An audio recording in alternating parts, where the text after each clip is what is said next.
ठीक है। So interview में आपसे पूछ सकते हैं कि स्ट्रिंग को कैसे आप एक्सप्लोर कर सकते हैं। आपके पास एक एग्जांपल दे सकते हैं कि आपके पास कोई स्ट्रिंग है। स्ट्रिंग क्या है? हमारा डेटा टाइप है। स्ट्रिंग क्या है हमारा? Is a data type.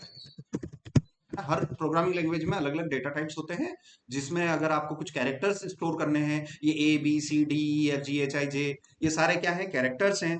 और इन कैरेक्टर्स को अगर आपको कंप्यूटर्स में स्टोर करना है तो वो किसकी मदद से होता है सर? डेटा टाइप्स की मदद से। अगर यहाँ पर अगर आपके कैरेक्टर्स में अल्फाबेट्स भी आ रहे हैं और नंबर्स भी आ रहे हैं तो आप किस टाइप का डेटा टाइप ले सकते हो सर? स्ट्रिंग। स्ट्रिंग ले सकते हैं। String is the data type in JavaScript. ठीक है ना भाई? स्ट्रिंग क्या है? एक डेटा टाइप है जावास्क्रिप्ट में। अब आपसे इंटरव्यू में पूछ लेंगे कि आपके पास एक स्ट्रिंग है और इस स्ट्रिंग में आपके पास उस स्ट्रिंग को मुझे ब्रेक करना है। या आपको ऐसा एग्जांपल दे दिया कि मेरे पास मेरा नेम है और सरनेम है और नेम को अलग प्रिंट करके बताओ और सरनेम को अलग प्रिंट करके बताओ, कैसे करोगे? तो सर उसके लिए मैं हर लेक्चर के स्टार्टिंग में, आज के बाद हर लेक्चर के 2-5 मिनट में मैं आपको बेसिक बेसिक बताऊंगा। डेली सबको फॉलो करना है सर। उससे रिवीजन भी होगा और नया भी सीख जाएंगे और पुराना भी सीख रहे हैं। एसक्यूएल का भी चलेगा, सब कुछ चलेगा। आपको जाना है सर, सबसे पहले तो W3C स्कूल्स पे जाना है। आप सीख रहे हो जावास्क्रिप्ट, आपको यहाँ सर्च में जाना है, आपको स्प्लिट करके सर्च करना है। क्या सर्च करना है? स्प्लिट, है ना? स्प्लिट क्या है? यहाँ से जैसे ही आप स्प्लिट सर्च करेंगे, ठीक है ना? ये पाइथन के अंदर भी एक स्प्लिट फंक्शन होता है। हम पाइथन सीख रहे हैं कि भाई जावास्क्रिप्ट सीख रहे हैं? जावास्क्रिप्ट सीख रहे हैं। अगर आपने जावास्क्रिप्ट में स्प्लिट सीख लिया तो इतना लाइफ में एक्सपीरियंस हो जाएगा यार, जब जावास्क्रिप्ट में स्प्लिट होता है तो पाइथन में क्यों नहीं होगा? जावा में क्यों नहीं होगा? डॉटनेट में क्यों नहीं होगा? दुनिया की कोई सी भी लैंग्वेज में आप अगर एक लैंग्वेज ईमानदारी से बहुत अच्छी सीख जाते हो तो बहुत आसानी से आप दूसरी में स्विच कर सकते हो। भाई हमें देखना है जावास्क्रिप्ट। जावास्क्रिप्ट में स्प्लिट फंक्शन मैंने आपको बता रखा है भाई। इसका सबसे पहली क्या चीज याद रखनी है सर अपने को? इसका सिंटेक्स, है ना? स्ट्रिंग का नाम और उसमें स्प्लिट लगाना है। तो अब इसकी प्रैक्टिस में क्या करो? आप जावास्क्रिप्ट प्लेग्राउंड पे जाना है। क्या जाना है? JavaScript playground. गूगल पे जाना है जावास्क्रिप्ट प्लेग्राउंड और इसमें बहुत सारी वेबसाइट्स आ जाएंगी, जिसमें ये येलो वाली आप ओपन कर लेना। इसमें अच्छा ये है कि इसमें दो पार्टीशन मिल जाएंगे आपको। ये पहला पार्टीशन कोड लिखने के लिए और दूसरा पार्टीशन उसका आउटपुट। ठीक है ना? तो भाई मैंने यहाँ पर बोला, मैंने एक फुल नेम नाम से क्या बना दिया सर? अपना एक सब नेम दे दिया। ठीक है ना? अब मुझे क्या करना है? मुझे इस स्ट्रिंग को तोड़ना है। स्ट्रिंग को तोड़ने के लिए मैं क्या यूज करूंगा सर? स्प्लिट मेथड का यूज करूंगा। तो मेरी स्ट्रिंग जो है वो किस वेरिएबल में स्टोर्ड है? फुल नेम में। तो अगले स्टेटमेंट में मैं क्या लिख सकता हूं? Full name dot split, full name dot split. ठीक है ना? और उस स्प्लिट के अंदर मैं क्या क्या पैरामीटर पास कर सकता हूं? उसमें दो एक्चुअल आर्गुमेंट्स अप्लाई करने पड़ते हैं। ठीक है ना? भाई पता है फंक्शन की, स्प्लिट फंक्शन की क्या हो रही है? कॉलिंग हो रही है। ठीक है ना? इसके अंदर पहला पैरामीटर सेपरेटर है। तो भाई आपको स्ट्रिंग को किस कैरेक्टर से स्प्लिट करना है? हमें स्पेस से करना पड़ेगा, क्योंकि अनिल और डॉलर के बीच में क्या आ रहा है? स्पेस आ रहा है। तो मेरा सेपरेटर क्या हो गया? स्पेस हो गया। यहां पर मैं जाके डबल कोट्स में एक स्पेस दे दूंगा। तो देखो, जैसे ही मैंने किया मेरा, हालांकि मैंने कंसोल लॉग नहीं कर रखा है फिर भी आ रहा है, क्योंकि इस वेबसाइट को इस तरीके से बनाया गया है। आप जाके इसको, आप इस पूरे स्टेटमेंट को किसके अंदर लिख सकते हो? कंसोल डॉट लॉग के अंदर इस पूरे फुल नेम डॉट स्प्लिट को भी लिखोगे तो भी आपको चीजें दिखने लग जाएगी। ठीक है ना? तो ये देखो, ये प्रॉपर दिखने लग गया। ठीक है ना? सो ये देखो, ये दो में आ गया। अब स्ट्रिंग डॉट स्प्लिट करता क्या है? एक अरे रिटर्न करता है। और उस अरे में, उस स्प्लिट में क्या आ जाएगा? ये आपके इंडेक्स नंबर्स पे आ जाएंगे। जो जहां जहां स्पेस दिखेगा स्पेस से तोड़ेगा वो। ठीक है ना? जैसे मैंने बोल दिया अनिल डॉलर नीमच। ठीक है ना? ये सेव किया तो देखो उसने कहां कहां से तोड़ना स्टार्ट किया स्ट्रिंग को। जहां जहां पे भी क्या मिली उसको? स्पेस मिल गई। तो दो स्पेस मिली, तो दोनों स्पेस से मैंने उस स्ट्रिंग को तोड़ा तो मेरे कितने कैरेक्टर, मुझे कितनी स्ट्रिंग्स मिल गई? 3 स्ट्रिंग्स मिल गई। और उन तीनों को उसने किसके अंदर रख दिया? एक स्क्वायर ब्रैकेट के अंदर। अब स्क्वायर ब्रैकेट जावास्क्रिप्ट में आप चले जाओ भाई, यहाँ पर हर चीज में आपको सिखा रहा हूं। स्क्वायर ब्रैकेट का मतलब होता है अरे, और अरे को यहाँ स्क्वायर ब्रैकेट से रिप्रेजेंट करते हैं। ठीक है ना? अरे एक स्पेशल वेरिएबल है जो कि एक समय में एक से ज्यादा वैल्यूज को होल्ड करता है। ठीक है ना? तो मेरे पास ये एक अरे आ गया और इस अरे में मेरे फर्स्ट इंडेक्स पर, है ना, ये 0 इंडेक्स है। ठीक है ना? अरे का पहला एलिमेंट किस इंडेक्स नंबर से चालू होता है? 0। This is 1, this is 2। अब मुझे अपना वो प्रिंट करना है। मुझे अपना वो प्रिंट करना है तो मैं यहाँ पर स्क्वायर ब्रैकेट लगा सकता हूँ और यहाँ पर जीरो इंडेक्स दे सकता हूँ। तो देखो इसने अनिल को ले लिया, क्योंकि अरे ये यहाँ तक तो मुझे अरे मिल रहा है, और अरे के एलिमेंट्स को पकड़ने के लिए स्क्वायर ब्रैकेट में हमें क्या लिखना पड़ता है, इंडेक्स नंबर। ठीक है ना, तो यहाँ पर आप देखो, थोड़ा सा आप आगे जाओगे तो ये अरे के अंदर ये आइटम्स आते हैं, और इन आइटम्स के वो एलिमेंट्स को पकड़ने के लिए यहाँ पर आपको इंडेक्स नंबर सप्लाई करना पड़ता है। ठीक है ना, सो वेयर इज, ठीक है ना, सो अरे के एलिमेंट्स को इंडेक्स नंबर से आप पिक कर सकते हो। ठीक है ना, यहाँ पर इंडेक्स नंबर से आप पिक कर सकते हो। सो पहले इंडेक्स नंबर को 0 बोलते हैं, फिर 1, फिर 2, फिर 3, ऐसे इसका इंडेक्स नंबर बढ़ते चलता है। तो यहाँ पर देखो ये 1 पे अनिल आया, 0 पे अनिल आया, 1 पे डॉलर है, और 2 पे नीमच। समझ में आ रहा है? तो भाई ये चीज मैंने आपको जब बार बार बता रखा है तो फिर जवाब क्यों नहीं दे पा रहे हो, है ना। ये हो गया भाई, इसका स्क्रीनशॉट चाहिए कि सर आज आपने ये स्प्लिट मेथड बताई, इस स्प्लिट में ये जो ये जाएगा सर, ये 0 इंडेक्स पर जाएगा, ये जाएगा सर 1 इंडेक्स पे जाएगा, ये जाएगा 2 इंडेक्स पे जाएगा, और इस तरीके से आपने इसको प्रिंट किया। ठीक है ना, स्ट्रिंग को मैंने प्रिंट करना आपको बताया। अब यहाँ पर मैं एक्सएम चालू कर लेता हूँ, ये मैंने एक्सएम चालू किया, एक्सएम चालू किया। अब WPC स्कूल्स पे गए, भाई हमें बैकएंड इंजीनियरिंग में सीक्वल आना चाहिए, सीक्वल में हमने हमने बहुत सारी चीजें देख रखी हैं। सो मैं चैट ओपन किया यहाँ पर, और मैंने वो मैं आपको ये बैकएंड इंस्ट्रक्शन वाली पीपीटी भी मैं आपको ओपन कर देता हूँ। लास्ट में गया मैं, ठीक है ना, और मैंने आपको एक मास्टर सिंटेक्स मैंने आपको बता रखा था।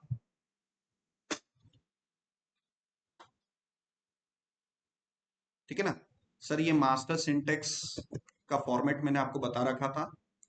इस मास्टर सिंटेक्स को हमें याद रखना है।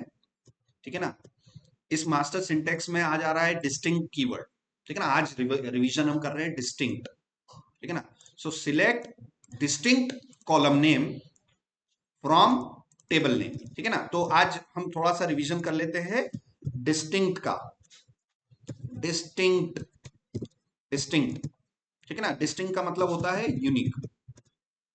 डिस्टिंक्ट का क्या मतलब होता है, यूनिक। जैसे मान लीजिए आपके पास एक स्टूडेंट नाम की टेबल है, और उसमें स्टूडेंट नाम की टेबल में कुछ स्टूडेंट है, जैसे एक स्टूडेंट अनिल डॉलर है, दूसरा स्टूडेंट अनिल शर्मा है ना, तीसरा स्टूडेंट अनिल कुमार है, चौथा स्टूडेंट अनिल दुबे है फॉर एग्जांपल। ठीक है ना, तो ये इसका स्टूडेंट का ये एफ नेम हो गया, और ये स्टूडेंट का एल नेम हो गया।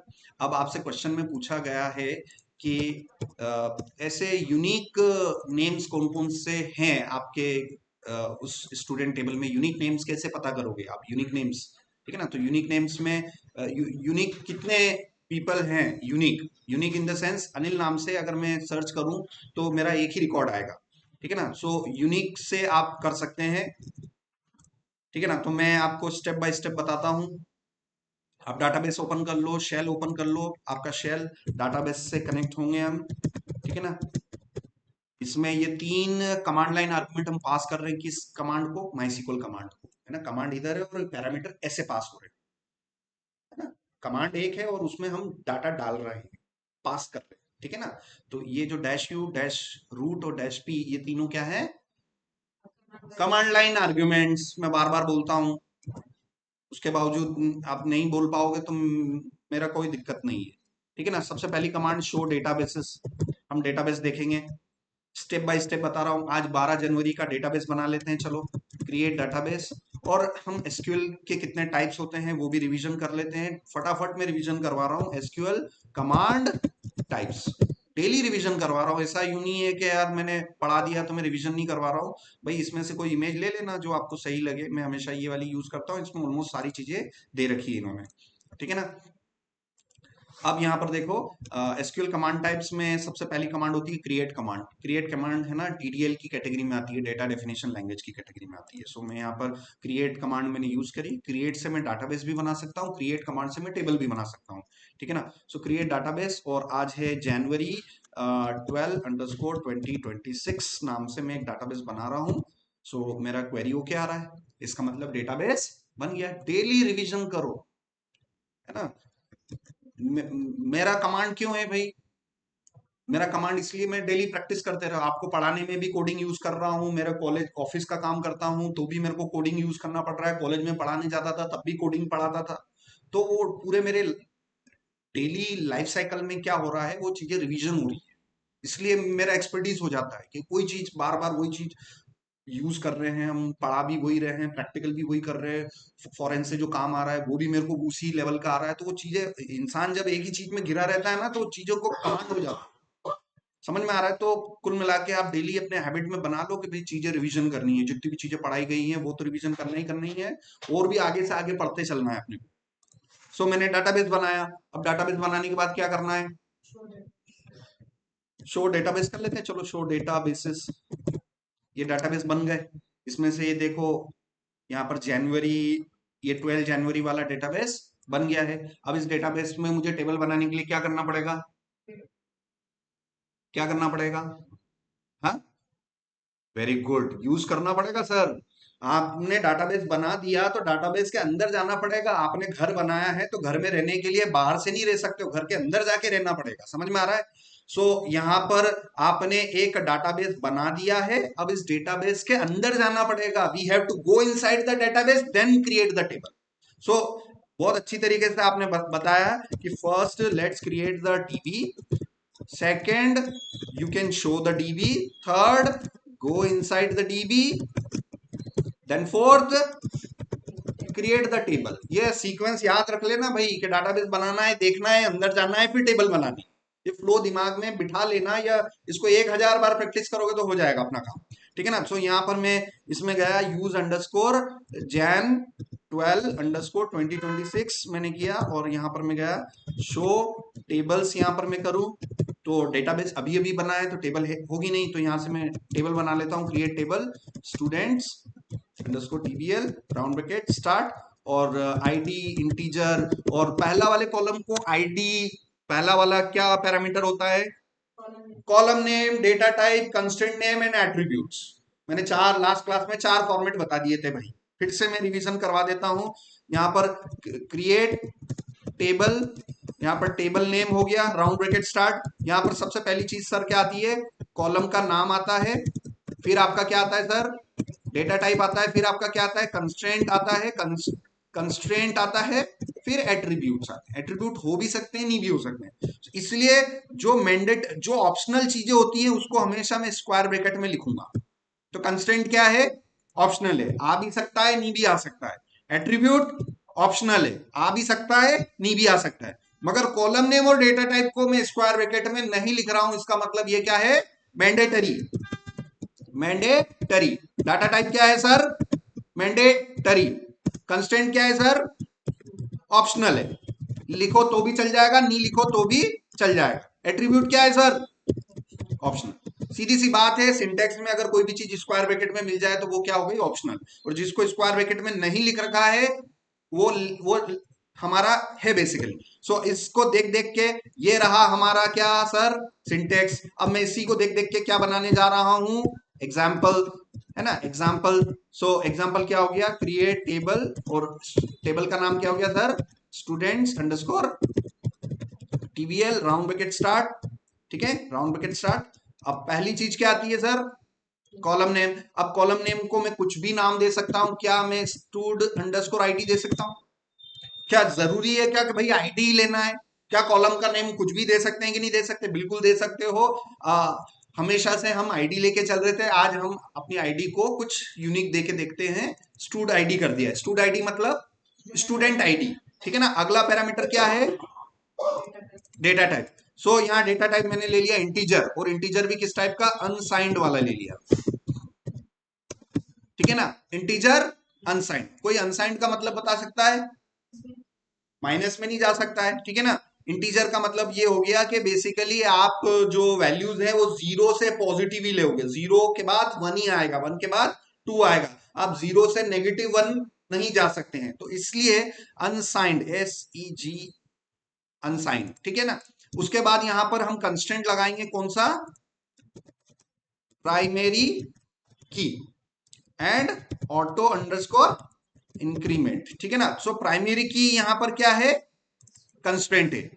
ये integer unsigned is a part of data type. And what is auto increment? Auto increment it is it's attribute, ठीक है ना। तो थोड़ा ऐसे कंपेयर कर करके आप चीजें याद रख सकते हो कि इंटरव्यू में पूछ लिया in SQL tell me any of the constraint name that you no.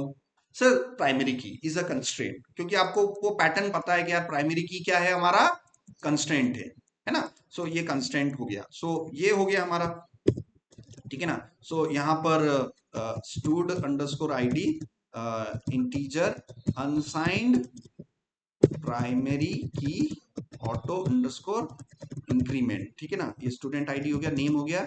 यहाँ पर मैं एफ नेम ले लेता हूँ, एफ नेम, और वेरकेर लिया मैंने, ठीक है ना, कॉमा, और एल नेम ले लिया मैंने, वेरकेर ले लिया 255, और ये हुआ। यहाँ पर आप देखो क्वेरी ओके हुआ। अगले पर मैंने क्या लिखा, एफ नेम लिखा, और मैंने क्या लिख दिया, वेरकेर लिख दिया, वेरकेर 255। तो बताओ ये एफ नेम क्या हुआ, कॉलम नेम। बताओ ये वेरकेर क्या हुआ सर, ये डेटा टाइप हुआ। तो ये डेटा टाइप किसका है, डेटा टाइप जावास्क्रिप्ट का के माई सीक्वल का डेटा टाइप, माई सीक्वल का डेटा टाइप है ना। डेटा टाइप्स अलग अलग जगह होते हैं। अभी जस्ट हमने पढ़ा डेटा टाइप हमारे पास यहाँ पर भी है डेटा टाइप। हमने अभी स्ट्रिंग डेटा टाइप पढ़ा। अब ये स्ट्रिंग डेटा टाइप ये माइसिक्वल का है कि जावास्क्रिप्ट का है, जावास्क्रिप्ट का। तो दिमाग में बिठा लेना भाई, डाटा जो डेटा टाइप्स है ना अलग अलग जगह मिलेंगे आपको। आपको ये जावास्क्रिप्ट ये प्रोग्रामिंग लैंग्वेज है, इस प्रोग्रामिंग लैंग्वेज में भी आपको मिलेंगे क्या, अपने डेटा टाइप्स। तो यहाँ पर हम गए और आप यहाँ पर देखना ये डेटा टाइप्स। तो जावास्क्रिप्ट के अंदर भी आपको क्या मिलेंगे, ये डेटा टाइप्स मिलेंगे। अब यहाँ पर हम एसक्यूएल में आए, एसक्यूएल में भी आपको नीचे नीचे क्या मिलेंगे सर, डेटा टाइप्स। तो जावास्क्रिप्ट के डेटा टाइप अलग है, एसक्यूएल के डेटा टाइप सर अलग है। समझ में आ रहा है ना। दोनों का काम एक ही है कि इंफॉर्मेशन को जो डाटाबेस में या लैंग्वेज में हमें स्टोर करना है, तो इंफॉर्मेशन आ किस प्रकार की रही है, स्ट्रिंग टाइप की आ रही है कि इंटीजर टाइप की आ रही है कि डेसिमल आ रही है, किस टाइप की आ रही है। अलग टाइप की डेटा को हैंडल करने के लिए उसके उसके लिए हमारे पास स्पेशल डेटा टाइप्स है। जैसे डाटाबेस में अगर आपको डेट स्टोर करनी है तो आप स्ट्रिंग में स्टोर नहीं करोगे, उसके लिए स्पेशल आपके पास डेटा टाइप्स हैं, ठीक है ना। तो ये बेसिकली है। अब यहां पर मैंने किया select star from table name, select star from table name. Table name हो गया हमारा स्टूडेंट्स अंडरस्कोर टीबीएल, ठीक है ना। तो देखो एम्प्टी सेट आ रहा है, एम्प्टी सेट मतलब अभी तक एक भी रिकॉर्ड हमने डाला नहीं है, क्योंकि टेबल अभी अभी बनाई है। सो इसमें हम रिकॉर्ड में इंसर्ट करेंगे। अब यहाँ पर देखो ये जो सिलेक्ट कमांड है ये किस कैटेगरी में रखी है इन्होंने, डीक्यूएल कैटेगरी में। तो कभी कभी आपको इंटरव्यू में पूछ लेंगे भैया एसक्यूएल की कैटेगरी, एसक्यूएल के कमांड्स की कितनी कैटेगरीज होती हैं, क्या है, कुछ भी पूछने वाला कुछ भी पूछ सकता है, पता होना चाहिए। सो select star from table name, तो जो सिलेक्ट वर्ड है, ये सिलेक्ट एक एसक्यूएल की कमांड है जिसको किस कैटेगरी में रखा गया है, डीक्यूएल कैटेगरी में रखा गया है, ठीक है ना। चलो अब हम टेबल को एक्सप्लेन कर लेते हैं। So describe table name students, students underscore TBL, और ये मैंने देखो डिस्क्राइब करके किया, ठीक है ना। डिस्क्राइब की बजाय आप एक्सप्लेन स्टूडेंट्स अंडरस्कोर टीबीएल भी कर सकते हो, ये मैंने किया, ये हो गया, ठीक है ना। और मैं डेस्क भी कर सकता हूँ, स्टूडेंट्स अंडरस्कोर टीबीएल, ये हो गया। तो देखो तीन कमांड स्ट्रक्चर देखने की, है ना, ये मैंने कर दिया। उसके बाद मुझे अब रिकॉर्ड डालना है, तो रिकॉर्ड डालने के लिए मुझे कौन सी क्वेरी चलानी पड़ेगी, इंसर्ट क्वेरी। और इंसर्ट क्वेरी को डीएमएल कैटेगरी में रखा गया, डेटा मैनिपुलेशन लैंग्वेज की कैटेगरी में, है ना। क्योंकि एसक्यूएल में क्या है यार, 100-150 कमांडे हैं, और उनको सबको कैटेगरी में अलग अलग कैटेगरी में उन्होंने रख दिया, ऑर्गेनाइज कर दिया। तो ये कैटेगरी का नाम भी हमें पता होना चाहिए कि सर इंसर्ट को है ना डीएमएल कैटेगरी में रखा गया है, क्रिएट को आपका डेटा डेफिनेशन लैंग्वेज डीडीएल में रखा गया है। तो थोड़ा बहुत अपने को पता होना चाहिए। सो यहाँ पर अब मैं इंसर्ट कर लेता हूँ, insert into table name students underscore TBL, round bracket start round bracket close, values round bracket start round bracket close, और यहाँ पर मैं एफ नेम ले लेता हूँ कॉमा एल नेम ले लेता हूँ, ठीक है ना, F name comma L name.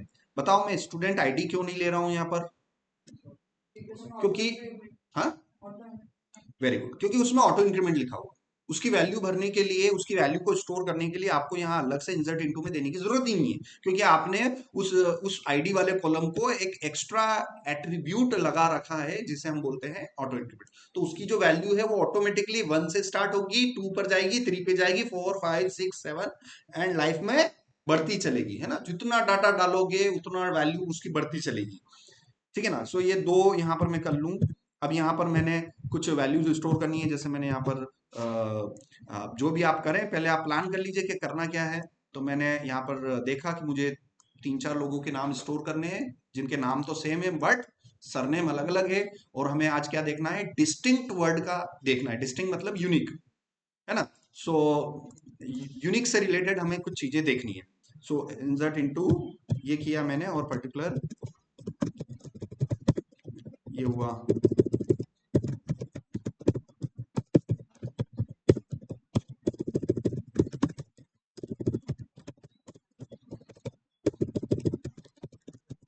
ठीक है ना, बहुत सारे रिकॉर्ड्स मैंने स्टोर कर दिए हैं। अब मैं उनका select star from table name कर लेता हूँ।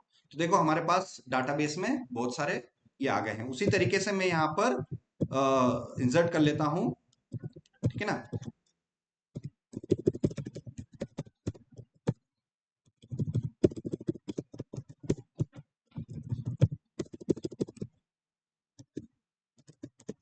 ठीक है ना। सो select star from table name किया तो मेरे पास जो है कुछ लोगों के नाम आ गए हैं। इंटरव्यू में आपसे पूछेंगे कि मुझे यूनिक यूनिक नेम चाहिए, कि यूनिक कितने नेम्स हैं। तो यूनिक नेम्स कितने हैं, सिर्फ यूनिक नेम्स कितने हैं हमारे सिस्टम में देख के बता दो, दो ही हैं। एक तो अनिल है और एक सुनील है। आप सरनेम पे नहीं जा रहे हो, आप उसके रिपीटेशन काउंट पे नहीं जा रहे हो, आप उसके यूनिकनेस पे जा रहे हो कि ऐसे कितने यूनिक नेम्स हैं आपके इसमें। तो we have only 2 unique names, one is Anil and second one is Sunil. और इससे आप कुछ और क्वेश्चन जनरेट करवा सकते हैं। तो यहाँ पर हमने डिस्टिंग कीवर्ड का हमने देखना है। तो डिस्टिंग कीवर्ड लगता है सिलेक्ट के बाद में। सिलेक्ट डिस्टिंक्ट कॉलम में। अब डिस्टिंक्ट को किस में लिख दिया इन्होंने, चैट ने स्क्वायर ब्रैकेट में। इसका मतलब ऑप्शनल है। इसका मतलब वो आप नी भी लिखोगे तो फिर आप आगे बढ़ के अगले वाले पे चले जाना, columns. So you can remember like distinct column names, select column name from table name. ये इस पूरे पैटर्न को मैं मैंने याद कर रखा है स्टार से, है ना। Select star from. अब स्टार को हटाऊंगा तो क्या क्या आ सकता है, select distinct column first comma column second comma, ऐसे करके अपने को याद करना है, मेमोराइज करना है ना। ये मास्टर सिंटेक्स याद कर लिया तो ऑलमोस्ट एसक्यूएल पर आपकी कमांड हो जाएगी, अगर इस पैटर्न को आपने याद कर लिया कि यार ये ग्रुप बाय क्या है, हैविंग क्या है, ऑर्डर क्या है, यार ये किस ऑर्डर में आता है। इतना आपको है ना, कम से कम 200-300 बार आप लिख लिख के याद कर लेना इसको। तो आज मैं आपको सिखा रहा हूँ डिस्टिंक्ट। डिस्टिंक्ट का मतलब होता है यूनिक। ठीक है ना। तो उसके लिए मैंने डाटाबेस बनाया, टेबल बनाई, टेबल में कुछ रिकॉर्ड्स डाल दिए और मुझे यूनिक नेम्स लेने हैं। सो मैं सिंटेक्स को देख देख के हम काम करते हैं। सबसे पहले मुझे सिलेक्ट लिखना है, उसके बाद क्या लिखना है, मुझे डिस्टिंक्ट लिखना है। ठीक है ना। अब डिस्टिंक्ट ऑप्शनल है, वो डिपेंड करता है आपकी क्या रिक्वायरमेंट है। अगर आपका क्वेश्चन यही है कि भाई आपको यूनिक चीजें बताओ, तो यूनिक के लिए तो फिर सीक्वल में क्या है, अवेलेबल है, डिस्टिंक्ट वर्ड है। ठीक है ना। So let's open our W3C schools और यहाँ पर हम डिस्टिंक्ट का देखते हैं। शायद एसक्यूएल यूनिक में मिल जाए हमें, नहीं। तो आप यहाँ से आप सर्च भी कर सकते हो, डिस्टिंक्ट डिस्टिंक्ट। ठीक है ना। डिस्टिंक्ट अगर आप लिखोगे तो देखो एक एसक्यूएल के अंदर डिस्टिंक्ट मिल रहा है आपको, है ना। यही डिस्टिंक्ट आपको पोस्टग्रिज में भी मिलेगा। तो बात वही है कि अगर डिस्टिंक्ट आप एसक्यूएल में पढ़ लो तो एसक्यूएल ही लैंग्वेज आपकी कहाँ काम में आ जाएगी, पोस्टग्रिज में भी काम में आ जाएगी। सो डिस्टिंक्ट स्टेटमेंट हमें यूज करना है। तो देखो सिलेक्ट डिस्टिंक्ट और उसके बाद कंट्री आ रहा है। तो इस मास्टर सिंटेक्स से आप कंपेयर करो, सिलेक्ट डिस्टिंक्ट उसके बाद क्या आ रहा है, कंट्री आ रहा है। सो country is what, our column name. भाई मैं तो सिंटेक्स मैंने सिर्फ सिंटेक्स याद कर रखा है और उससे कंपेयर कर करके मैं काम करता हूँ। तो भैया ये चीज ये है, ये है, ये है। ठीक है ना। सो मुझे क्या करना है, मुझे मुझे डिस्टिंक्ट नेम चाहिए। तो मैं यहाँ पर लिखूंगा distinct, select distinct, select distinct और उसके बाद F name from students underscore table. ठीक है ना। सो ये देखो उसने दे दिए, दे दिए ना कि आपके सिस्टम में दो ही डिस्टिंक्ट नेम्स हैं। ठीक है ना। और भी आप रिसर्च कर सकते हो। रिसर्च के लिए आपके पास इतने बढ़िया बढ़िया टूल हैं आज की तारीख में, जितना हमारे पास पहले नहीं थे।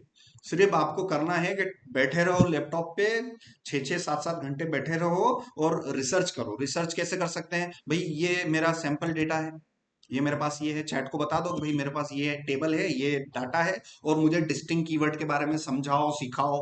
वो खुद ही आपको इंस्ट्रक्शन दे दे के अच्छे अच्छे क्वेश्चंस बताएगा, वैसे कर सकता है। तो let's research something, open a new chat. And ये मैंने दिया and create some questions on SQL related with what distinct keyword। ठीक है ना। तो मैंने उसको दे दिया भैया ये मेरा डेटा है और इस हिसाब से कुछ एसक्यूएल के क्वेश्चन बना दो। तो ये बेसिक लेवल का इसने क्वेश्चन बनाया, क्योंकि इंटरव्यू में पूछेंगे भाई, क्वेश्चन ही पूछेंगे आपसे, तो उसने क्वेश्चन बना दिया, write a query to get all unique names, write a query to get all unique names. So yes, मैंने वो क्वेरी लिख दी, select distinct F name from student table. तो यही मेरे क्वेश्चन का आंसर है। मुझे यूनिक नेम मिल रहे हैं कि नहीं मिल रहे हैं? अनिल भले ही मेरे डाटाबेस में कितनी भी बार आ रहा है, मगर उसने उठाया कितनी बार? एक बार। तो डिस्टिंक्ट का मतलब ये होता है कि यूनिक चीजें उठा लो आप। वो रिपीट हो रही है तो रिपीटेशन को नहीं, रिपीट कितनी भी बार हो रही है उससे नहीं, उसको एक ही बार उठाना है। सुनील यहाँ पर देखो कितनी भी बार रिपीट हो रहा है, वो नहीं, अपने उसको एक ही बार उठाना है। तो इससे रिलेटेड हमारा ये क्वेश्चन बन गया, ये हमारा क्वेश्चन बन गया और इसका आंसर यहाँ पर हमारे पास ये आ गया है, ये आ गया इसका आंसर। ठीक है ना। इंटरव्यू में आपसे इस तरीके से पूछ लेंगे बेसिक लेवल पर। अगला और क्या, बहुत सारे उसने क्वेश्चन बना दिए। Write a query to get all unique last names. अब यूनिक लास्ट नेम्स गेट करने के लिए कुछ नहीं करना है, एफ नेम की जगह एल नेम कर दिया। तो डॉलर शर्मा दुबे तिवारी तंवर। ठीक है ना। तो तिवारी यहाँ पर देखना 2 बार आ रहा है, तो उसने कितनी बार उठाया? एक ही बार उठाया। समझ में आया। और शर्मा कितनी बार आ रहा है? 2 बार आ रहा है, मगर उसने क्या किया? एक ही बार उठाया। ठीक है ना। तो ये इसके आंसर है। Write a query to get unique combination of first name and last name. So unique combination of first name and last name के लिए भी आप कर सकते हो। How many distinct names are present in the present table. अब how many पूछा है, हाउ मेनी का मतलब क्या हुआ? वो नंबर पूछना चाहता है आपसे कि भाई एक है कि दो है कि तीन है। अभी आप यहाँ पर देख के बता दो कितने यूनिक नेम प्रेजेंट है। उसने तो प्रिंट कर दिया अनिल और सुनील, बट ये है कितने? दो है ना। तो वो आपको नंबर शो करवाना है, 2 3 काउंट शो करवाना है आपको। सो यहाँ पर आप क्या कर सकते हैं, यहाँ पर आप है ना, अब आप इसका यूज कर सकते हैं। अगेन यहाँ पर मैं गया, अब आप एग्रीगेट फंक्शन यूज कर सकते हो। क्या यूज कर सकते हो? एग्रीगेट फंक्शंस यूज कर सकते हो। सो एग्रीगेट फंक्शंस के अंदर आप कोई भी अगर आप सप्लाई करेंगे, तो बेसिकली वो क्या करेगा, आपको उसका काउंट दे देगा। सो यहाँ पर आप एसक्यूएल में गए और यहाँ पर आप काउंट लेंगे, और काउंट देखो, सिलेक्ट के बाद एक फंक्शन आ रहा है। सिलेक्ट और फ्रॉम के बीच में अगर कोई फंक्शन आ जाए, फंक्शन की पहचान होती है। फंक्शन की पहचान कैसे होती है? फंक्शन फंक्शन की पहचान कैसे होती है? फंक्शन का नाम होगा, लास्ट में क्या होगा? Round bracket. तो ये काउंट इसने लिख दिया और राउंड ब्रैकेट, तो काउंट क्या हो गया सर? फंक्शन हो गया। तो यहाँ पर इस मास्टर सिंटेक्स से भी आप कंपेयर करके देखोगे कि सिलेक्ट और फ्रॉम के बीच में अगर राउंड ब्रैकेट आ रहा है तो वो क्या होगा? Aggregate function. So yes, count is an aggregate function. ठीक है ना। तो सिलेक्ट और फ्रॉम के बीच में काउंट आ गया, तो मेरे मास्टर सिंटेक्स से आप कंपेयर करो कि भाई सिलेक्ट और फ्रॉम के बीच में एक ही अगर फंक्शन आता है तो उन्हें एग्रीगेट फंक्शन बोलते हैं। ठीक है ना। सो एग्रीगेट फंक्शन हमने यहाँ पर यूज किया, और यहाँ पर हम गए और एग्रीगेट फंक्शन, यहाँ कॉमा लगाया मैंने, और यहाँ पर मैं काउंट ले लेता हूँ। फॉर एग्जांपल यहाँ पर मैं एग्रीगेट फंक्शन में मैं काउंट ले लेता हूँ। काउंट मैंने लिया, काउंट फंक्शन यूज किया। यहाँ पर मुझे कॉलम नेम लाना था, तो यहाँ पर देखो आप, यहाँ पर मुझे क्या चाहिए था? कॉलम का नाम चाहिए था। तो कॉलम का नाम मेरा क्या है?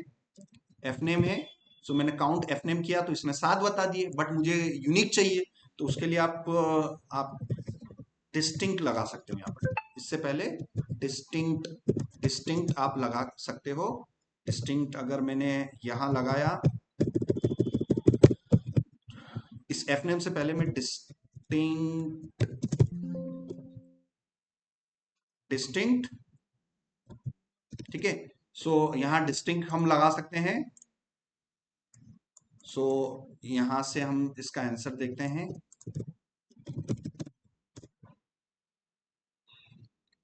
ठीक है ना। अनिल कितनी भी बार रिपीट हो रहा है? किया तो मैंने यही था, काउंट नेम तो यहाँ पर मैंने अच्छा डिस्टिंक्ट डिस्टिंक्ट यस, ठीक है ना। तो एग्रीगेट फंक्शन के अंदर ये यूज कर लिया इसने, ठीक है ना। सो यहाँ पर हम गए और क्वेश्चन हमने यहाँ पर पूछा, इंटरव्यू में आपसे पूछ लिया how many distinct first names are there in the present, then if they are saying how many, तो आपको काउंट बताना है, ठीक है ना। सो मास्टर सिंटेक्स को देखते हुए सिलेक्ट और हाउ मेनी मतलब हमें करना है यूज काउंट फंक्शन का। तो सिलेक्ट और फ्रॉम के बीच में अगर हमें किसी का काउंट बताना है तो हम एग्रीगेट फंक्शन का यूज करेंगे, काउंट एग्रीगेट फंक्शन का यूज करेंगे। अब इसमें आता है कॉलम नेम, इसमें इसमें एक्चुअल आर्गुमेंट में हम क्या सप्लाई करते हैं, ठीक है ना। हम क्या सप्लाई करेंगे, कॉलम नेम। सो कॉलम नेम मेरा क्या है, एफ नेम, मगर उससे पहले मुझे एफ नेम किस टाइप के चाहिए, डिस्टिंक्ट चाहिए, डिस्टिंक्ट। और उसके बाद ये पूरा पैटर्न हो गया, तो उसके बाद बचा क्या, from table name. From students underscore TBL. तो थोड़ा मास्टर सिंटेक्स से कंपैरिजन कर करके उसके पैटर्न को समझते हुए आपको ये करना है। ये इसका आंसर आ गया, ठीक है ना, इसका ये आंसर आ गया, ठीक है ना, ठीक है ना, ये आ गया, ये टू आ गया। मगर इसका कॉलम नेम अगर मुझे चेंज करना है तो मैं क्या कर सकता हूँ, मत बताना, जिसको आता है हैंड रेस करो। ये जिसका इसका कॉलम नेम अभी ऐसा आ रहा है और मुझे इसका कॉलम नेम डिस्प्ले के पर्सपेक्टिव से मुझे थोड़ा सही करना है, कैसे करेंगे आप बताओ। कॉलम नेम मुझे चेंज करना है, कॉलम नेम को चेंज करने के दो तरीके, परमानेंट और टेम्पररी। मुझे टेम्पररी इसको चेंज करना है तो कैसे करूंगा मैं, हाँ विजय, एलियास यूज कर लेंगे हम, वेरी गुड। सो यहाँ पर एसक्यूएल के अंदर मैंने बता रखा है भाई, एलियास मैंने बता रखा है, एसक्यूएल में आप जाना यहाँ पर देखना, आपको ये एलियास मिल जाएगा। किसी भी कॉलम नेम को अगर टेम्पररी चेंज करना है तो क्या करोगे सर, एलियास यूज करोगे। तो जो कॉलम नेम जनरेट हो रहा है उसके बाद अपने को क्या लगाना है, एज कीवर्ड लगाना है। तो ये इसकी मदद से मेरा कॉलम जनरेट हो रहा है, तो कॉलम नेम जो जनरेट हो रहा है उसके बाद में मुझे क्या लगाना है, एलियास लगाना। और यहाँ पर मैं कॉलम नेम दे सकता हूँ काउंट। तो देखो मेरा कॉलम नेम पहले कितना कॉम्प्लेक्स आ रहा था और उसी कॉलम नेम को मैंने थोड़ा सिंप्लीफाइड टेम्पररी रीनेम कर दिया with the help of alias, very good. So ये मेरा काउंट आ गया। अब इसी तरीके से आप अपने आप को बिजी रख सकते हो। There are 19 question from the same pattern. So अलग अलग इसने दे दिया, अलग अलग दे दिया ना, ये तो बहुत बेसिक लेवल पर, count how many unique students by first name exist. तो इतने कॉम्प्लेक्स कॉम्प्लेक्स क्वेश्चंस आप बना सकते हो छोटी छोटी चीजों से। तो कुल मिला के सीक्वल पर मैक्सिमम टाइम मिले आपको, सीक्वल ही सीखो, ठीक है।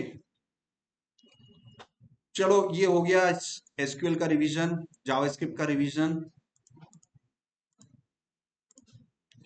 अब आपको अपना जो पीपीटी स्टार्ट कर लो। पीपीटी के अंदर आपका जो नेक्स्ट जेएस का मैंने पीपीटी आपको दे रखा है, मैंने नेक्स्ट जेएस का पीपीटी दे रखा है आपको, ये वाला। इस नेक्स्ट जेएस के पीपीटी में हम शीट नंबर 63 पर थे, अराउंड सिक्स, शीट नंबर 63 के आसपास,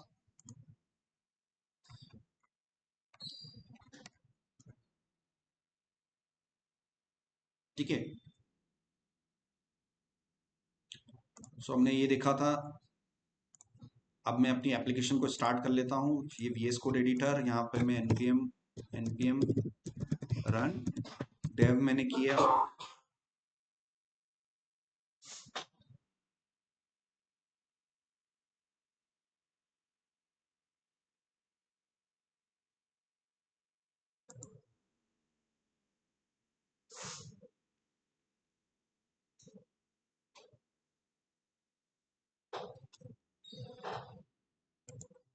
ठीक है, आप नए टैब में जाओ, लोकल होस्ट कॉलन 3000,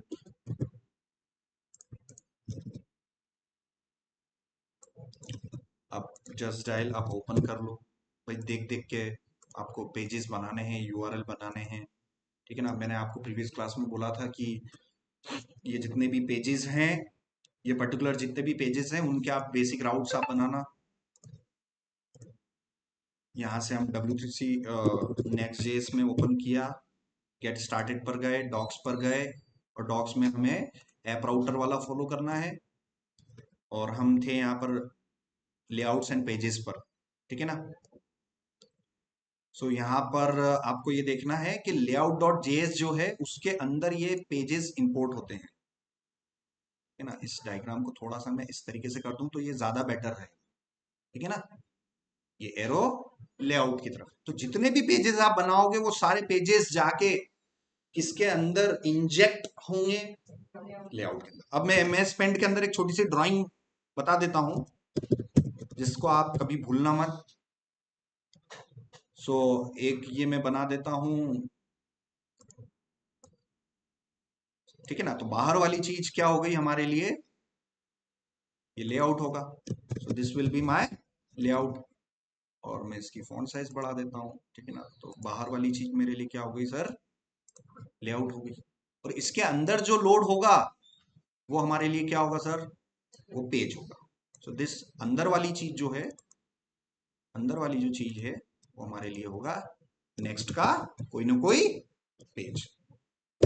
एट ए टाइम एक लेआउट में एक आपके पास पेरेंट है, तो उस पेरेंट के अंदर एट ए टाइम एक ही चाइल्ड लोड होगा, और वो चाइल्ड क्या होगा आपके लिए, आपका पेज, ठीक है ना। और उस पेज के अंदर फर्दर छोटे छोटे एलिमेंट्स हो सकते हैं, बट मेनली एक ही पेरेंट, एक पेरेंट के अंदर लेआउट आपका पेरेंट है और पेज आपका चाइल्ड है। तो लेआउट के अंदर कौन लोड होंगे, पेजेस लोड होंगे। अब इस बात को मैं टेक्निकली प्रूफ करके भी बता देता हूं। आप layout.js को ओपन करना, layout.js को ओपन करना और देखना HTML बॉडी, और ये स्ट्रक्चर क्या है, होता है ये आपका एक HTML का पेज है, ठीक है ना। ये आपका क्या हो गया, HTML का पेज हो गया।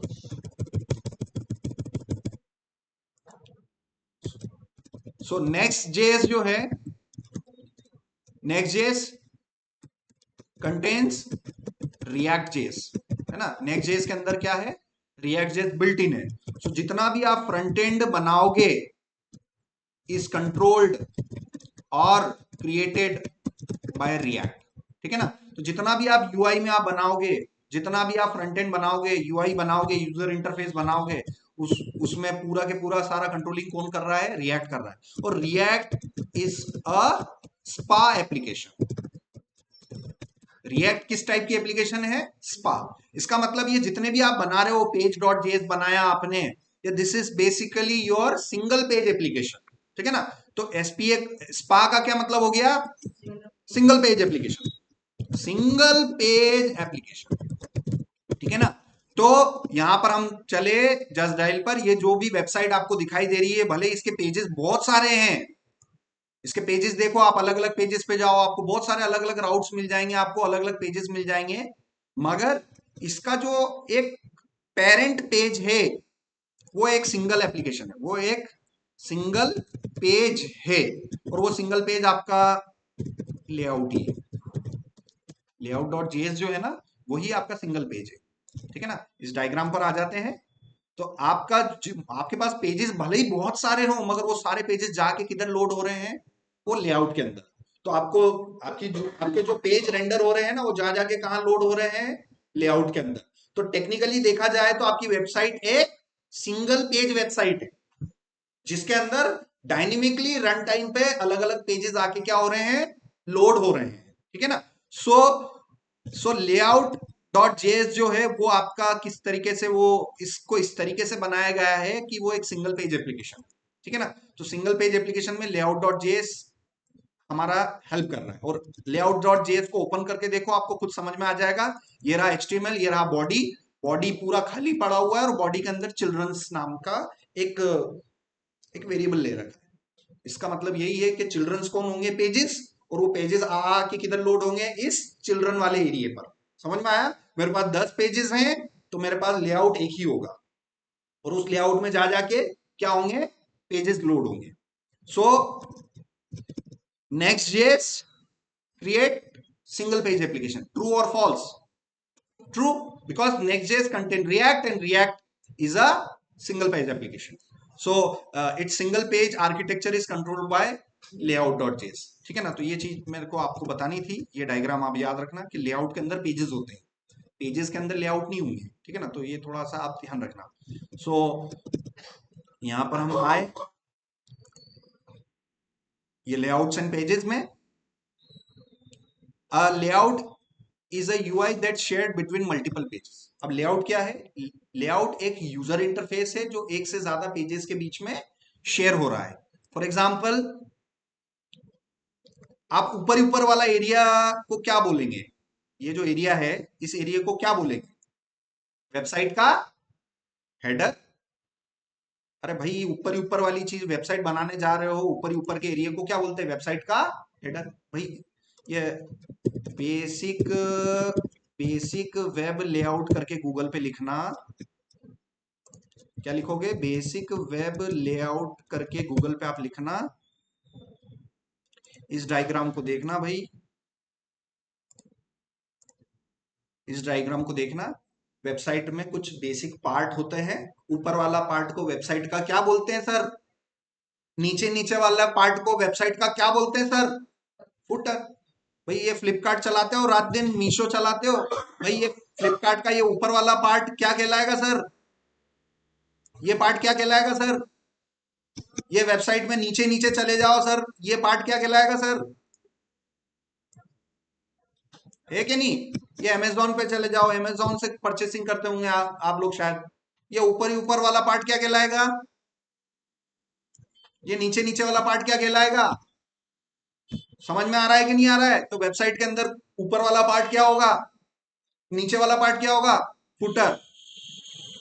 एक चीज आपने नोटिस करी होगी इन फ्लिपकार्ट और अमेजोन पे, भाई किसी भी पेज पे चले जाओ, हेडर और फुटर अलग अलग हो जाते हैं कि एक जैसे रहते हैं? एक जैसे रहते हैं, कॉमन।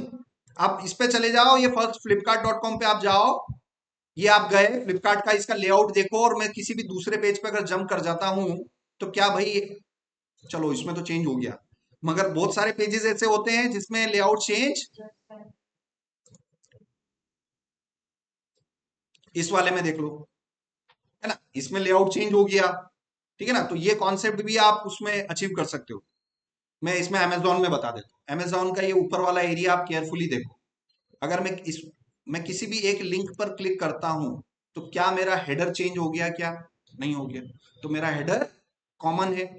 आप नीचे फुटर में चले जाओ, फुटर को केयरफुली देख लो, नीचे नीचे जाके फुटर को देख लो आप, भाई ये फुटर है इसका। आप किसी भी दूसरी लिंक पर आप क्लिक करेंगे, तो क्या भाई फुटर चेंज हो जाएगा क्या? नीचे जाओ आप, तो फुटर चेंज हुआ क्या? नहीं हुआ। तो ये जो लेआउट्स हैं, ये जो हेडर और फुटर जनरली वेबसाइट्स में कॉमन होते हैं, भले आप कितने भी पेजेस बना लो, ये हेडर और फुटर जो होंगे ये क्या होंगे? कॉमन होंगे। तो उसीलिए हमारे पास नेक्स्ट.जेएस में एक कॉन्सेप्ट आया है लेआउट्स का। So a layout is a user interface that is shared between multiple pages. So header is a layout, is a part of layout, footer is a part of layout because it is being shared on different pages। भाई practically करके बताया है मैंने आपके सामने, Amazon खोल के देख लेना, 5 10 15 पेजेस पे जा जाके देख लेना, भाई हेडर और फुटर चेंज हो रहे हैं कि सेम है? सेम है। तो ये इसका मतलब ये हो गया कि ये नेक्स्ट जेएस के किस कॉन्सेप्ट का काम है? ये लेआउट्स का काम है। सो मेरी वेबसाइट का हेडर एक लेआउट है, मेरी वेबसाइट का फुटर जो होगा वो भी एक लेआउट है, ताकि मैं अगर इनको लेआउट में रख लूं, तो मैं मल्टीपल पेजेस में उनको कॉमन शो करवा सकता हूं, ठीक है ना। On navigation layouts preserve states remain interactive do not render, ये फालतू चीजें हैं, बट ये चीज आपको समझ में आ गई होगी। इसका shared layout between multiple pages का मैंने प्रैक्टिकल करके बता दिया है कि हेडर और फुटर को हम किस तरीके से रख सकते हैं, लेआउट की तरह रख सकते हैं, ठीक है ना। चलिए यहाँ पर मैं आपको एक बेसिक सा लेआउट, आप इसको बना सकते हैं, बेसिक लेआउट आप बना सकते हैं। मल्टीपल आपके पास पेजेस हैं, ये जस्ट डायल को ही ले लो आप, ये जस्ट डायल का ये पहला पेज है, ये ये इसका जो हेडर आ रहा है, यही हेडर आप किसी और कैटेगरी पे चले जाओ, हेडर चेंज हो गया कि भाई वो के वही है, पेज दूसरा लोड हो गया मगर हेडर वो के वही है। फिर डिटेल में चले जाओ, हेडर चेंज हो गया कि भाई वो के वही है। वो मैं कितने पेजेस पे जंप कर गया? 3 पेजेस पे जंप कर गया। होम पेज से मैं डिटेल पेज पे गया, होम पेज से लिस्टिंग पेज पे गया, लिस्टिंग से डिटेल पेज पर आ गया हूं, फिर भी सब जगह मेरा हेडर कॉमन है। तो मेरा सेम लेआउट अलग अलग पेजेस पर क्या हो रहा है, शेयर हो रहा है। समझ में आया इस एक वर्ड का मतलब? A layout is a layout is a user interface that is shared between multiple pages. Just dial को देख देख के मैं आपको बता रहा हूं भाई। जस्ट डायल खोलना, फिर से देखो, फिर से मेरी बात का मतलब समझना। ये जस्ट डायल को मैंने खोला, जस्ट डायल का हेडर को केयरफुली देखो। हेडर ये वाला पार्ट है, ये इतना पार्ट जो मैंने सिलेक्ट कर रखा है, ये कौन सा पार्ट है मेरा, मेरी वेबसाइट का हेडर है। और ये हेडर नेक्स्ट.जेएस का कौन सा कॉन्सेप्ट हो गया, it is a part of layout.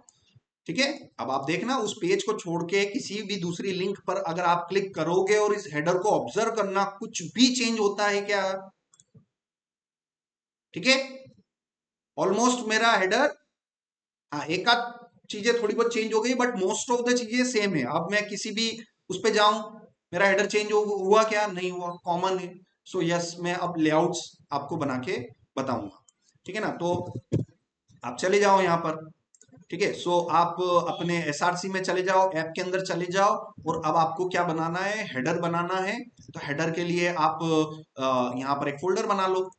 ठीक है ना, ये फोल्डर, क्योंकि फ्रंट एंड में हर चीज को बोलते हैं कंपोनेंट। क्या बोलते हैं?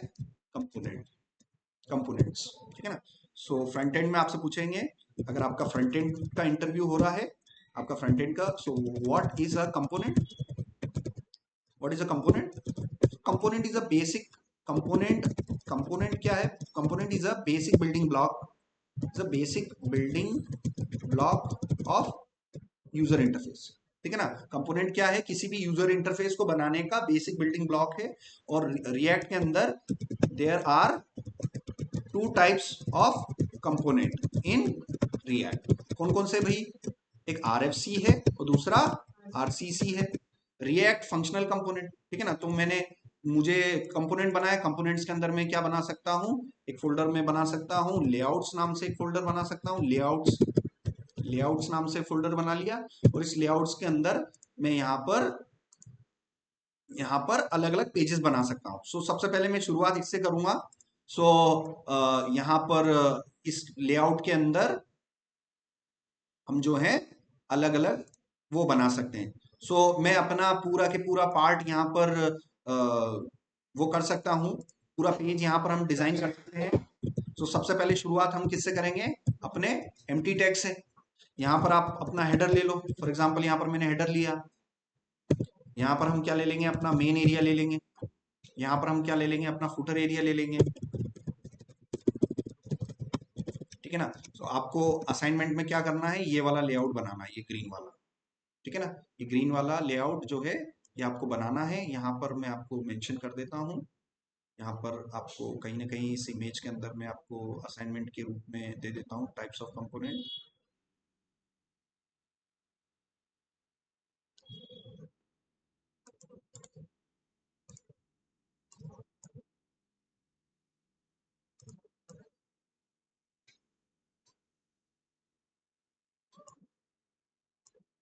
ठीक है, ये वाला आपको इसका कंपोनेंट आपको बनाना है। ठीक है, सो यहाँ पर आपने ये हेडर ले लिया। So this is my header, this is my footer, and this is my main area. This is my main area. So header, main and footer। और इस पेज को हम रेंडर करके देखें एक बार। सो ये देखो हेडर, मेन और फूटर आ रहा है। अब इसमें आप अपनी CSS अप्लाई कर दो। ये global dot C S S ये रहा, इस global dot C S S को खाली कर दो, यहाँ पर आए ये। ठीक है, अब आप अपना उसमें एलिमेंट्स टारगेट कर लो। ठीक है ना, हेडर को टारगेट करने के लिए हम क्या यूज करेंगे? हमारा सिलेक्टर। W3C पर जाओ, CSS में जाओ, एलिमेंट्स को टारगेट करने के लिए हम क्या यूज करते हैं सर? सिलेक्टर यूज करते हैं। मल्टीपल सिलेक्टर होते हैं। ठीक है ना, सबसे, ठीक है ना, अलग अलग सिलेक्टर्स होते हैं हमारे पास। ठीक है ना, तो हमारे पास एक सिलेक्टर होता है आईडी सिलेक्टर, तो एलिमेंट को टारगेट करके भी आप कर सकते हो। और एक सिलेक्टर होता है हमारे पास एलिमेंट सिलेक्टर, एलिमेंट में एलिमेंट के नाम से ही टारगेट कर सकते हो। जैसे पैराग्राफ है तो पैराग्राफ को पैराग्राफ से ही टारगेट कर सकते हैं। तो यहाँ पर मेरे पास स्ट्रक्चर में क्या अवेलेबल है सर? हेडर है। यहाँ पर मेरे पास पेज डॉट जेएस में कौन है? हेडर है। हेडर का स्टार्ट, हेडर का क्लोज, तो मुझे किसको टारगेट करना है? हेडर को। और एक पेज में एक ही हेडर होगा, ये यूनिक होता है। जब भी आप वेबसाइट बनाते हो हेडर में एक ही हेडर टैग होता है, ठीक है ना। तो मैं अपना यूनिक किससे टारगेट कर सकता हूँ? इससे टारगेट कर सकता हूँ। तो दिस इज, यहाँ पर आप कमेंट करके लिख लो, या मल्टी लाइन कमेंट लिखा आपने, स्लैश स्टार स्टार स्लैश, यहाँ पर आपने लिख दिया आई एम यूजिंग बिकॉज भाई आप बेसिक्स कर रहे हो इसलिए कमेंट कर करके लिखो। जब एक्सपीरियंस हो जाएगा तो लिखने की जरूरत नहीं है। I am using element selector, I am using element selector लिखने से आपका रिवीजन होगा कि भैया यहाँ पर मैं किसको टारगेट कर रहा हूँ? Element selector. और सीएसएस में गए, ये रहा एलिमेंट सिलेक्टर। एलिमेंट में एलिमेंट का नाम, फिर कर्ली ब्रेसेस, और उसके बाद हमें क्या टारगेट करना है वो हम टारगेट कर सकते हैं। तो हेडर को मुझे टारगेट करना है। हेडर को मुझे क्या देनी है? हाइट देनी है। हाइट मान लो मुझे अगर इस डायग्राम के हिसाब से चले तो हाइट मुझे कितनी देनी है? 140 पिक्सल। ये 980 तो क्या है? उसकी वेट है, और 140 उसकी क्या है? हाइट है। तो थोड़ा बहुत हम इसको करेंगे। सो 140 मैंने इसको पिक्सल दे दी यहाँ से, प्रॉपर्टी कॉलन वैल्यू, और ये मैंने पिक्सल्स दे दी। भाई ये अब ये थोड़ी बेसिक फंडामेंटल चीज है, ये आ गया। अब कुछ पता नहीं चल पा रहा है, मैंने बॉर्डर दे दिया, border colon 1 pixel dashed red, ठीक है ना। ये मैंने उसकी बॉर्डर दे दी, ये बॉर्डर आ गया, ठीक है सर। उसके बाद मुझे किसको टारगेट करना है? सेम टू सेम मुझे किसको टारगेट करना है सर? फुटर को टारगेट करना है। ये मैंने फुटर को टारगेट किया। फुटर का हाइट कितना है सर? 70। सो सर ये 70 दे दिया यहाँ से मैंने, ठीक है ना। ये मैंने 70 दे दिया, सेव किया, ये मेरा 70 हो गया। बीच में ये मेन एरिया का हाइट कितना है? मेन एरिया का हाइट है 450। तो सर यहाँ से मैंने टारगेट किया किसको? मेन को टारगेट किया। मेन को यहाँ से मैंने हाइट दे दिया कितना? 450 पिक्सल। और यहाँ से मैं बॉर्डर भी दे दूं, बॉर्डर कॉलर डैश्ड रेड, है ना। ये हो गया सर, ये आ गया, ये हेडर आ गया, मेन आ गया, फुटर आ गया। ये फालतू की जो स्पेस बच रही है इसके लिए आपको ये समझना होगा इसका बॉक्स मॉडल। इसमें आप जाएंगे कॉम्प्यूटेड में, और जैसे ही आप ऊपर जाएंगे तो बॉडी पर आप देखोगे मार्जिन्स होती हैं, एक्स्ट्रा मार्जिन 8-8 पिक्सल की। किस पर? बॉडी पर एक्स्ट्रा मार्जिन। तो मैं बॉडी को टारगेट कर लेता हूँ। भाई बॉडी को टारगेट करके मैंने बोला, बॉडी को भी मैंने कैसे टारगेट किया? Element selector. बॉडी मेरी एक पेज पर बॉडी एलिमेंट कितने हो सकते हैं? एक ही हो सकता है। एक पेज पर हेडर एलिमेंट कितने हो सकते हैं? एक ही हो सकता है, ठीक है ना। तो ये सारे unique elements that can be used only one time on a single page. So मुझे बॉडी को टारगेट करके यहाँ पर मार्जिन जो मेरी 8-8 पिक्सल आ रही थी उसको मैंने कर दिया 0 पिक्सल, ये सेव किया। अब वो जो बीच बीच के जो गैप आ रहे थे ना वो भी चले गए, और पूरा आपका वेब पेज दिखने लग गया। सो ये एक बेसिक स्केलेटन बनाया, इसको अब मुझे किस में कन्वर्ट करना है? लेआउट में कन्वर्ट करना है। तो यहाँ से मैं इसको कन्वर्ट कर सकता हूँ। इस हेडर को कट किया मैंने, इस हेडर को कट किया, और कंपोनेंट्स लेआउट्स में जाऊंगा, और मैं एक फाइल बनाऊंगा हेडर डॉट जेएस, और मैं कौन सा कंपोनेंट बनाऊंगा? आरएफसी। ये एंटर किया। इस डिव की जगह मैं सबसे पहले क्या लूंगा? एम्प्टी टैग, और उसके अंदर जाके मुझे ये पेस्ट करना है ना। उसी तरीके से यहाँ पेज पर गया, फुटर को कट किया, लेआउट्स में जाऊंगा, अगेन मैंने क्या किया? फुटर डॉट जेएस बनाया, आरएफसी लिया, मैक्सिमम में आरएफसी लूंगा, आरसीसी डेप्लीकेट हो गया, एंटर किया। यहाँ इस एलिमेंट में आए, एम्प्टी टैग्स हटाए, ये पेस्ट किया, है ना। फुटर का स्टार्ट, फुटर का close, and this is footer, save किया, यहाँ पर आए, ठीक है ना। अब जिसको जहां से हटाया था उसको वापस वहां पर लाना भी पड़ेगा। तो यहाँ से मैंने इसको हेडर को लाऊंगा मैं, ये देखो, और इसको मैंने सेल्फ क्लोज किया। This part is called self close, है ना। अब सेल्फ क्लोज नहीं करो तो आप ये ऐसे पूरा भी लिख सकते हो, हेडर का स्टार्ट और हेडर का क्लोज, ये हेडर का स्टार्ट और हेडर का क्लोज, और ये एलिमेंट यहाँ से इंपोर्ट हो गया, ये देखो ऊपर। उसी प्रकार से मुझे किसको इंपोर्ट करवाना है? फुटर को इंपोर्ट करवाना है। यहाँ से मैं फुटर को इंपोर्ट करवा लेता हूँ, ये फुटर को इंपोर्ट करवाया, फुटर का स्टार्ट और फुटर का क्लोज, फुटर का स्टार्ट और फुटर का क्लोज, ये मैंने इंपोर्ट करवा लिया। हेडर का स्टार्ट और हेडर का क्लोज, और बीच में कुछ नहीं है, तो उसको बोलते, उसको हम शॉर्ट में क्या कर सकते हैं? सेल्फ क्लोज कर सकते हैं। सेल्फ क्लोज की एक ही कंडीशन है कि एलिमेंट के स्टार्ट और एंडिंग के बीच का, स्टार्टिंग टैग और एंडिंग टैग के बीच का एरिया कंटेंट एरिया कहलाता है। अगर कंटेंट एरिया खाली है तो उसको आप शॉर्टकट में क्या कर सकते हो, सेल्फ क्लोज कर सकते हो। ठीक है ना। तो ये ऐसे मैंने किया, सेव किया, ब्राउजर में गया, आउटपुट देखा, अभी भी मेरा आउटपुट आ रहा है, अभी भी मेरा आउटपुट आ रहा है। बट ये मेरा क्या हो जाएगा, ये मेरा रीयूजेबल हो जाएगा। ठीक है ना, ये मेरा थोड़ा रीयूजेबल हो जाएगा। तो आज की क्लास में इतना ही है। आपको इस तरीके से ये कंपोनेंट्स फोल्डर बनाना है और कंपोनेंट्स के अंदर लेआउट्स के अंदर आप ये इस तरीके से करके रख सकते हैं। और ये इंपोर्ट करवा लिया आपने, और आपने ये अलग अलग एलिमेंट्स आपने करके बताया। अब मैं आपको कल क्या करूंगा, कल मैं आपको अलग अलग पेजेस बना के बताऊंगा। जैसे आपको ये पेज बना के बताया, फिर एक और अगला पेज, फिर एक और अगला पेज, 3 पेज बना के बताऊंगा। तीनों पे जंप करके बताऊंगा, और तीनों के हेडर और फुटर सेम रहेगी, उनका डिजाइन सेम रहेगा। वो किसकी मदद से वो हम कर पाएंगे, नेक्स्ट.जेएस के लेआउट्स की मदद से।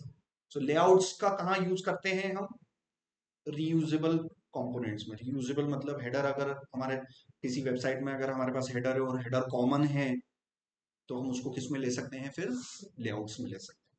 ठीक है ना। तो इस तरीके से हम इसको अचीव करेंगे।